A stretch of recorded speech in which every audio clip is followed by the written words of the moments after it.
एक छोटे से गांव में गोपाल नाम का आदमी रहता था। गोपाल बहुत ही आलसी था। वह कोई काम हिलकर नहीं करता था। वह महीने में केवल 1 या 2 दिन ही काम करता था और पूरे महीने घर में खाली पड़ा रहता था। एक दिन गोपाल सोचता है, इतने बड़े घर में मैं अकेला रहता हूँ। अकेलेपन की वजह से मेरा मन भी नहीं लगता। गांव के सभी लोग कितने खुशहाल हैं, बस एक मैं ही हूँ जो फटेहाल जिंदगी जी रहा हूँ। पता नहीं कब तक ऐसे ही चलता रहेगा। क्यों ना मैं भी शादी कर लूँ। अगर मैं शादी कर लूँगा तो अपनी पत्नी के साथ हंसी खुशी जिंदगी बिता सकूंगा। मुझे अपनी शादी के बारे में अशोक चाचा से बात करनी चाहिए। फिर गोपाल अपने चाचा के घर चला गया और चाचा से बोला, चाचा, अब अकेले रहते रहते मैं थक गया हूँ। मैं सोच रहा था अगर आप मेरी शादी करवा देंगे तो बहुत अच्छा होगा। लेकिन गोपाल, तू कुछ करता तो है नहीं। 1 दिन काम करता है और 4 दिन घर में लेटता है। गोपाल बेटा, मेरी एक बात ध्यान से सुनना। जो लोग घर बसाते हैं उन्हें मेहनत मशक्कत करनी पड़ती है, और मेहनत मशक्कत तो तुम करना नहीं चाहते, तो फिर ऐसे कैसे काम चलेगा? चाचा, मैं आपसे वादा करता हूँ कि मैं खूब मन लगाकर मेहनत करूँगा और पैसे कमाऊँगा, लेकिन आप मेरी शादी करवा दीजिए जिससे मेरा अकेलापन दूर हो जाए। ठीक है गोपाल, मैं जल्द ही कोई अच्छी सी लड़की देखकर तुम्हारी शादी करवा दूंगा। कुछ ही दिनों में अशोक चाचा ने गोपाल की शादी करवा दी। गोपाल जब अपनी पत्नी को लेकर अपने घर पहुंचा तो घर की हालत देखकर उसकी पत्नी गीता घबरा गई। वह सोचने लगी, हे भगवान, यह घर है या कबाड़ खाना? क्या हाल बना रखा है घर का। क्या हुआ गीता? तुम क्या सोच रही हो? आज से घर तुम्हारा ही है। अब तुम आ गई हो तो तुम्हारी वजह से घर भी खुशहाल हो जाएगा। अब तुम आराम कर लो। मैं किसी काम से बाहर जा रहा हूँ, थोड़ी देर में वापस आ जाऊंगा। गीता पूरे घर की अच्छी तरह सफाई करती है और फिर खाना बनाती है। अपनी पत्नी के हाथ का खाना खाकर गोपाल सोचने लगता है, आज वर्षों बाद इतना स्वादिष्ट और पेट भर के खाना खाया है। अब मुझे किसी चीज की चिंता करने की जरूरत नहीं है। रोज गीता के हाथ का गर्मा गर्म खाना खाया करूंगा। यूं ही कुछ दिन बीत गए। जब गीता ने देखा कि उसका पति सारा दिन घर में पड़ा रहता है, कहीं काम धंधा करने नहीं जाता, तो एक दिन गीता अपने पति गोपाल से बोली, आप सारा दिन घर पर सोते रहते हैं, ऐसे कैसे काम चलेगा? आप कुछ करते क्यों नहीं? भाग्यवान, अभी थोड़े दिन पहले ही मैं यह सोच रहा था कि मुझे काम की तलाश करनी चाहिए। कब तक सोचते रहोगे? ऐसे सोचने से घर नहीं चलता है, काम धंधा करने से चलता है। अब केवल थोड़ा सा ही आटा बचा है जिससे 2-4 दिन की ही रोटी बन सकती है। अगर तुम काम नहीं करोगे तो भूखा मरने की नौबत आ जाएगी। अरे भाग्यवान, तुम चिंता मत करो। ईश्वर ने चाहा तो मैं जल्द ही कोई काम तलाश कर लूंगा। यूं ही कई दिन बीत जाते हैं। सारा घर का राशन खत्म हो जाता है। गीता अपने पति से कहती है, अब घर में भोजन बनाने के लिए कोई भी सामान नहीं है। मेरी समझ में नहीं आ रहा है कि मैं क्या पकाऊं और क्या तुम्हें खिलाऊं। लगता है अब तो भूखा ही रहना पड़ेगा। तुम परेशान मत हो गीता, मैं अब भी घर के राशन का इंतजाम करके आता हूँ। इतना कहकर गोपाल घर से चला जाता है। घर की यह हालत देखकर गीता सोचने लगती है, हे भगवान, मैंने क्या सोचा था और यह क्या हो गया? यह आदमी तो एकदम निखट्टू है। इसके साथ जिंदगी कैसे कटेगी? यह तो कुछ काम धंधा करना ही नहीं चाहता है। कुछ ही देर में गोपाल सामान से भरे 2 झोले लेकर अपने घर आता है। इतना सारा राशन का सामान देकर गीता अपने पति से बोलती है, आपके पास तो एक भी पैसे नहीं थे, तो फिर आप यह सामान कहाँ से लेकर आए? अरे भाग्यवान, मैं ये सारा सामान अपने दोस्त सुधीर की दुकान से उधार लाया हूँ। जब मैं कोई काम करूँगा तो उसके पैसे लौटा दूंगा। तुम ये उधार लाए हो? किसी का उधार करना अच्छी बात नहीं है। तुम कुछ करते तो हो नहीं, फिर उधार कैसे चुकाओगे? अगर तुमने समय पर उधार नहीं चुकाया तो आज उधार देने वाले कल इज्जत खराब करेंगे। तब क्या होगा? तब की तब देखी जाएगी। मैं मूर्ख नहीं हूँ, हर चीज का पहले से ही इंतजाम करके रखता हूँ। अब जब भी घर का राशन खत्म हो जाता तो गोपाल किसी न किसी से पैसे उधार लेकर घर का राशन ले आता। इस तरह उस पर काफी कर्ज हो गया। लोग अपना पैसा लेने के लिए उसके घर आने लगे। इस सब से परेशान होकर गीता अपने माँ के चली गई। पत्नी के जाने के बाद गोपाल की हालत पहले जैसी हो गई। एक दिन गोपाल सोचने लगा, जब से गीता अपने मायके गई है तब से मेरी हालत पहले जैसी हो गई है। ना तो घर में कुछ खाने को है और ना ही अब कोई उधार देता है। कर्ज वालों की सुबह शाम लाइन लगी रहती है। गीता सही कहती है कि उधार वालों के पैसे कहाँ से लौटेंगे। मुझे कैसे भी करके उधार वालों से अपना पीछा छुड़ाना होगा। एक काम करता हूँ, अपनी ससुराल चला जाता हूँ। 1-2 महीने वहीं रहूंगा और खूब खा पी कर मौज करूंगा। कर्ज वालों से पीछा छुड़ाने का ये अच्छा तरीका है ना। यहाँ पर रहूंगा और ना ही कर्ज मांगने वाले मुझे परेशान करेंगे।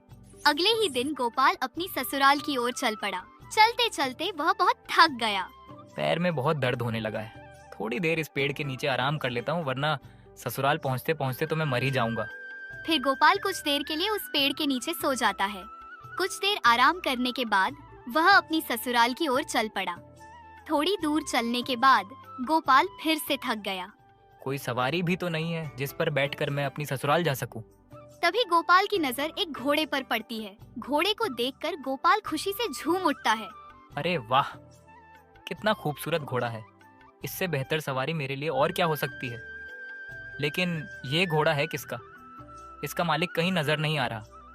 लगता है ये अपने मालिक की नजर से बचकर भाग गया है। वाह भगवान, वाह, आज तो मजा ही आ जाएगा इस घोड़े की सवारी करके। फिर गोपाल उस घोड़े के पास जाकर उसके पीठ पर बैठ गया। अरे वाह, ये तो बहुत ही सीधा और मासूम घोड़ा है। इसने मुझे अपनी पीठ पर कितनी आसानी से बैठा लिया। अब तो मुझे अपनी ससुराल पहुंचने में बहुत ही कम समय लगेगा। चल मेरे सीधे और शरीफ घोड़े, जल्दी मुझे मेरी ससुराल पहुंचा दे।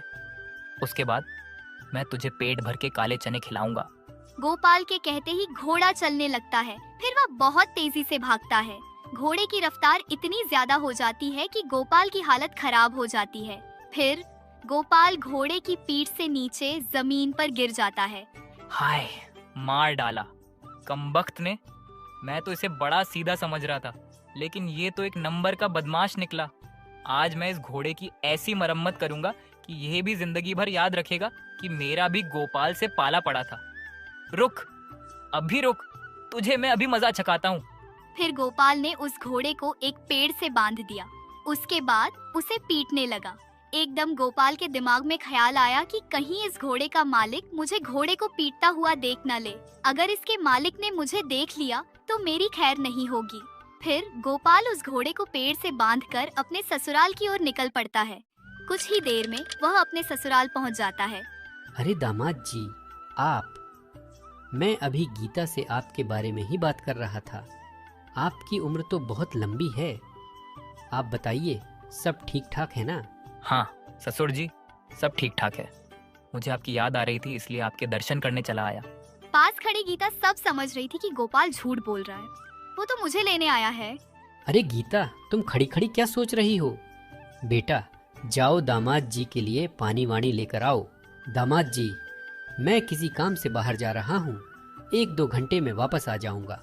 इतने में ही गीता गोपाल के लिए पानी ले आती है।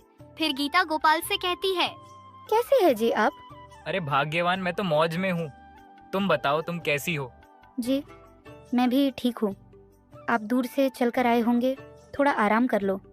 मैं आपके लिए नाश्ता लेकर आती हूँ। कुछ ही देर में गीता गोपाल के लिए मिठाई ले आती है।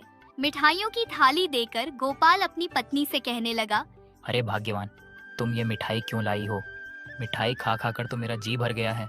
अब तो मेरा मिठाइयों की तरफ देखने का भी मन नहीं करता। गोपाल की यह बात सुनकर गीता सोचने लगी। लगता है अब इनका काम धंधा अच्छा चल रहा है, तभी तो यह मिठाइयाँ खाने से मना कर रहे हैं, वरना यह तो बहुत मिठाई खाते थे। अरे भाग्यवान, क्या सोच रही हो? लाओ, ये मिठाई मुझे दे दो। अब तुम मेरे लिए इतने प्यार से मिठाई लाई हो, इसलिए थोड़ी बहुत तो खानी पड़ेगी। जाओ, अब तुम मेरे लिए कुछ खाने का इंतजाम करो, मुझे बहुत तेज भूख लगी है। गीता गोपाल के लिए खाना बनाने चली जाती है। थोड़ी देर के बाद घर के बाहर शोर मचने लगता है। गोपाल घर से बाहर आकर लोगों से पूछता है, अरे भैया, इतना शोर क्यों मचा रखा है? क्या बात हो गई? दामाद जी, इस आदमी का घोड़ा कहीं भाग गया है। पूरे 5 दिन हो गए, लेकिन अभी तक इसका घोड़ा नहीं मिला है। अपने ससुर की बात सुनकर गोपाल सोचने लगा, कहीं इस आदमी का घोड़ा वहीं तो नहीं है जिसे मैं पेड़ से बांधकर छोड़ आया हूँ? पता नहीं इस वक्त मेरा घोड़ा कहाँ होगा। मैं उसे बिल्कुल अपने बेटे की तरह रखता था। आप घबराइए मत, आपका घोड़ा जल्दी मिल जाएगा। जरा आप मुझे अपना हाथ दिखाइए। फिर वह आदमी गोपाल को अपना हाथ दिखाने लगता है। हाथ देखते ही गोपाल बोला, तुम्हारा घोड़ा किसी दुश्मन ने गांव के बाहर वाले जंगल में एक पेड़ से बांध रखा है। लेकिन दामाद जी, आप इसका हाथ देकर इतने विश्वास से कैसे बता सकते हो कि घोड़ा बाहर वाले जंगल में पेड़ से बंधा है? वो सब तो आपको मैं बाद में बताऊंगा। पहले आप जल्दी से घोड़े को लेने जाओ, इससे पहले कि उस घोड़े को कोई और खोल कर ले जाए। वह आदमी जल्दी से गांव के बाहर वाले जंगल में पहुंच जाता है। कुछ देर तलाश करने के बाद उस आदमी को घोड़ा एक पेड़ से बंधा हुआ मिल जाता है, जैसे कि गोपाल ने बताया था। उसके बाद वह आदमी अपने घोड़े को लेकर गांव की ओर चल पड़ता है और फिर अपने घोड़े से कहने लगता है, अरे मेरे प्यारे घोड़े, मैंने तुझे कहाँ कहाँ तलाश नहीं किया, हर जगह ढूंढा, लेकिन तू मुझे कहीं नहीं मिला। अगर गीता का पति मुझे नहीं बताता तो शायद तू मुझे कभी मिल ही नहीं पाता। तेरे बगैर तो यार मैं बिल्कुल अकेला पड़ गया था। वो आदमी घोड़े को लेकर घर आ गया और खुशी खुशी गांव वालों से कहने लगा, अरे भाइयों, गीता का पति तो बहुत ही बड़ा अंतर्यामी है। उसने मेरा हाथ देखने मात्र से ही मेरे घोड़े का पता बता दिया। अगर तुम्हारी भी कोई परेशानी हो या कोई चीज खो गई हो तो तुम गीता के पति को अपना हाथ दिखाकर उसके बारे में पता कर सकते हो। यह बात सुनकर सभी गांव वाले गोपाल की प्रशंसा करने लगे। गीता भी अपने पति की प्रशंसा होते देख खुश हो गई। एक दिन रात के समय गोपाल को बेचैनी सी हो रही थी, इसीलिए वह घर से बाहर आ गया और फिर वह घूमने लगा। घूमते घूमते वह जंगल पहुंच गया। जंगल में उसका सामना चोरों से हो गया। चोरों को देखकर गोपाल बहुत घबरा गया। चोरों के सरदार ने गोपाल से पूछा, कौन है तू और इतनी रात में जंगल में क्या कर रहे हो? गोपाल बहुत ज्यादा डर गया। वह सोचने लगा, अगर मैंने इन्हें सच बताया तो ये चोर मुझे मार डालेंगे। ऐसा करता हूँ, इनसे झूठ बोल देता हूँ कि मैं भी चोर हूँ। तुम्हें सुनाई नहीं दिया मैंने क्या कहा? अरे भाई, गुस्सा क्यों हो रहे हो? मैं भी आप लोग की तरह एक चोर हूँ। बस फर्क इतना है कि तुम लोग एक साथ मिलकर चोरी करते हो और मैं अकेला चोरी करता हूँ। आज कहीं भी चोरी नहीं कर पाया, इसीलिए थक हार के अपने घर जा रहा हूँ। अच्छा, तो तुम भी हमारी तरह एक चोर ही हो। अब तुम्हें घबराने की कोई जरूरत नहीं है। तुम एक काम करो, हमारे साथ चलो। हमारे साथ चोरी करोगे तो खूब मौज करोगे। बेचारा गोपाल मरता क्या ना करता, ना चाहते हुए भी उसे चोरों के साथ जाना पड़ा। फिर चोरों का सरदार गोपाल से बोला, देखो गोपाल, आज से तुम हमारे साथ ही हो। मेरी एक बात ध्यान से सुनो। हम जिस घर में भी चोरी करने जाएंगे उस घर से हमें केवल वही सामान चुराना है जो कीमती हो, और अपनी कोई भी ऐसी चीज वहां नहीं छोड़नी जिससे हम पकड़े जाएं। ठीक है भाई, मैं समझ गया। जैसा तुम कहते हो मैं वैसा ही करूँगा। फिर वह सब एक घर में चोरी करने के लिए घुस गए। सभी चोर चुपचाप सामान चुराने लगे। तभी गोपाल की नजर एक पीतल की परात पर पड़ी। रात होने की वजह से वह परात सोने की तरह चमक रही थी। गोपाल ने सोचा, अरे वाह, कितनी बड़ी सोने की परात है। ये इस घर में सबसे ज्यादा मूल्यवान है। अगर मैंने यह परात उठा ली तो चोरों का सरदार मुझसे बहुत खुश होगा। फिर गोपाल ने वह परात उठा ली। अरे, परात तो बहुत भारी है, इसकी तो बहुत अच्छी कीमत मिलेगी। एक बार इस परात को बजाकर देखता हूँ माल अच्छा भी है या नहीं। जैसे ही गोपाल परात को बजाता है, घर के सभी लोग उठ जाते हैं और वे गोपाल समेत सभी चोरों को पकड़कर राजा के पास ले जाते हैं। फिर उस घर का मालिक राजा को सारी बात बताता है। राजा गोपाल से पूछते हैं, क्यों भाई, तुम परात क्यों बजा रहे थे? परात बजने की वजह से तुम सभी पकड़े गए। गोपाल बड़ी चालाकी से राजा से बोला, महाराज, मैं चोर नहीं हूँ। मैं तो बहुत ही सीधा साधा और एक शरीफ इंसान हूँ। मैंने तो इन चोरों को पकड़वाने के लिए परात बजवाई थी। राजा ने गोपाल की बात पर विश्वास कर लिया। भला यह आदमी चोरों का साथी होते हुए भी परात क्यों बजाएगा? अवश्य ही इसने चोरों को पकड़वाने के लिए ही परात बजाई होगी, राजा ने सोचा। फिर राजा गोपाल से बोले, शाबाश नौजवान, हम तुमसे बहुत खुश हुए। तुमने बड़ी ही चतुराई से इन चोरों को पकड़वाया। इस खुशी में तुम्हें 20 सोने के सिक्के इनाम में दिए जाते हैं। बहुत बहुत शुक्रिया महाराज आपका। अब मुझे घर जाने की इजाजत दीजिए। फिर गोपाल 20 सोने के सिक्के लेकर अपने घर आ जाता है। जब गोपाल अपने ससुर को 20 सोने के सिक्के दिखाता है तो उसका ससुर कहता है, अरे दामाद जी, इतने सारे सोने के सिक्के कहाँ से लाए हो? ससुर जी, यह सोने के सिक्के मुझे महाराज ने दिए क्योंकि मैंने चोरों को पकड़वाया है। इसीलिए महाराज ने मुझे यह 20 सोने के सिक्के इनाम में दिए। दामाद जी, हम लोग तो रात से आपको तलाश कर रहे थे। हमने तो समझा था कि दामाद जी बगैर बताए अपने गांव चले गए, लेकिन आपने तो बड़ी ही बहादुरी का काम किया उन चोरों को पकड़वा कर। पूरे गांव में गोपाल की होशियारी की बात फैल जाती है कि गीता का पति बहुत ही होशियार है। उसने गांव में चोरी करने वाले चोरों को पकड़वाया है। गीता अपने पति की बहादुरी की बात सुनकर सोचने लगती है। मेरी तो मति मारी गई थी जो इनके बारे में न जाने क्या क्या सोचती थी कि एक नंबर के निखट्टू हैं, सारा दिन घर में पड़े रहते हैं। लेकिन मैं तो गलत थी। यह तो बहुत ही समझदार और होशियार है। आज के बाद मैं इनके बारे में कभी गलत नहीं सोचूंगी। गांव के बहुत से लोग गोपाल से मिलने आने लगे। गोपाल भाई, आपने तो कमाल कर दिया, लेकिन हमें भी तो बताओ, आपने उन चोरों को पकड़ा कैसे? अरे भाई, यह सब तो मेरी ज्योतिषी विद्या का कमाल है। मुझे तो एक दिन पहले ही पता चल गया था कि गांव में चोरी होने वाली है। फिर मैंने उन चोरों को रंगे हाथ पकड़कर राजा जी के पास ले गया। अब तो पूरे गांव में यह बात और भी ज्यादा फैल गई कि गोपाल एक बड़ा ही ज्योतिषी है। उसके पास हर चीज की मालूमात है। एक दिन अचानक रानी का हार चोरी हो गया। पूरे नगर में चोर की तलाश की गई, लेकिन चोर का कुछ अता पता नहीं चला। फिर राजा मंत्री से बोले, मंत्री, चोर का कुछ पता चला कि नहीं? महाराज, अभी तक उस चोर का पता नहीं चला, लेकिन महाराज, हमारे गांव में एक ऐसा आदमी है जिसे हर चीज का ज्ञान है। वह जरूर हार के बारे में बता सकता है। कौन है वह आदमी जिसके बारे में अभी तक हमें पता नहीं चला? महाराज, आप उसे जानते हो। वह आदमी वही है जिसे आपने चोरों को पकड़वाने की खुशी में 20 सोने के सिक्के इनाम में दिए थे। सैनिकों, जाओ, जितनी जल्दी हो सके उतनी जल्दी गोपाल को हमारे पास लेकर आओ। फिर सैनिक गोपाल को पकड़कर राजा के पास ले आते हैं।